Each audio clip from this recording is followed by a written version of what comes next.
개봉을 하셨습니다. 뜻깊은 상대에 다시 만나게 된 기쁨을. Welcome back to the Age of Political Review. Today's topic is very interesting and it's somewhat political. The question is really this: can artificial intelligence save a growing elderly population across the continent? And it's really interesting. I caught my eye a couple of days ago, and I was reading the Korean Herald, and South Korea is testing these robots in an elderly care program. It's a pilot program, and this is showing some sort of trend in East Asian social service policy.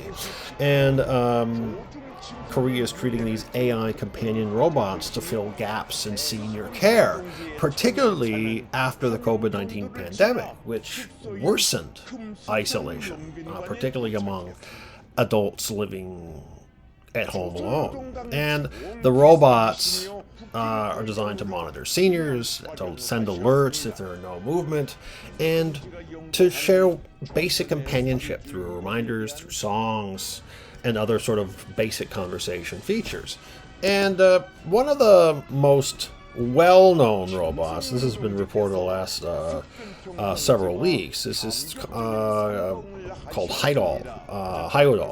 It's a stuffed toy-like robot, and it's been shipped I think 5,400, 6,000 units to local governments and care facilities across South Korea. And one other robot from another company, it can connect seniors with family members through FaceTime or video calls, and it can do other things like play prevention oriented, dementia prevention oriented exercise, which is very good. It keeps the mind sharp.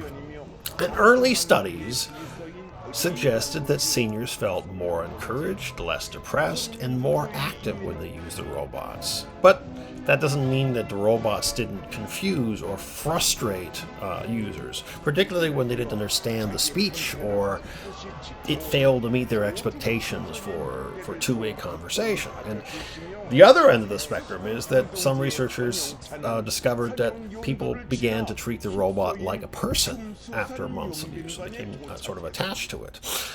In Japan, the trend is the same. They're moving more towards the use of AI and robotics in elder care. And this is because, well, Japan has the most aging population in the world, and it also has a very, very terrible labor shortage.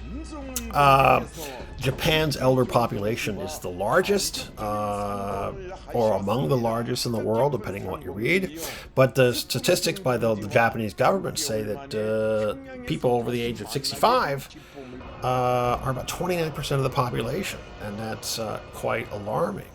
And this has been a part of policy debates in Japan for quite some time, and it's also made its way into journals. And here's an article in the Journal of Forensic and Legal Medicine. And basically, the term lonely death, or Kotokushi, has been often used in public debate, reflecting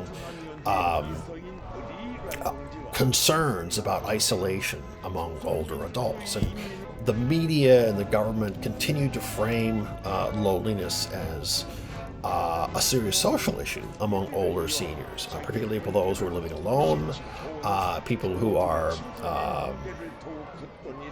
isolated or don't have as much connection to their local communities. And it's really important to note that, look, this is a really, really high percentage of the population, and elder care technology combined with social support policies need to be discussed, and fast. So I want to give you some broader background, and there are some other studies that frame this issue globally, and they can apply to anyone, not just East Asia. So this is a 2025 study in BMC Geriatrics. I think it's a Springer journal, and it found that social isolation and loneliness are linked. They're linked together, and they're tied to worse healthy aging outcomes among older adults, particularly women. And it found that loneliness alone was not always statistically significant, but when it's adjusted, and in the combination of loneliness and isolation together, clearly had an effect on healthy aging likelihoods, meaning aging naturally and aging in a very healthy fashion, particularly for women. And in that same study, social isolation was associated with lower healthy aging for both sexes, not just women. And when you combined isolation and loneliness together, that is very, very detrimental to the health of women. And there's another study that's also important. This goes back a few more years, and this is a journal called the Archives of Gerontology and Geriatrics from 2011. And it was a longitudinal study from Finland. And it found that, look, even folks who never or seldom felt lonely, it predicted better health over time among aging people. And it found that decreasing loneliness was associated with later better health, particularly among men.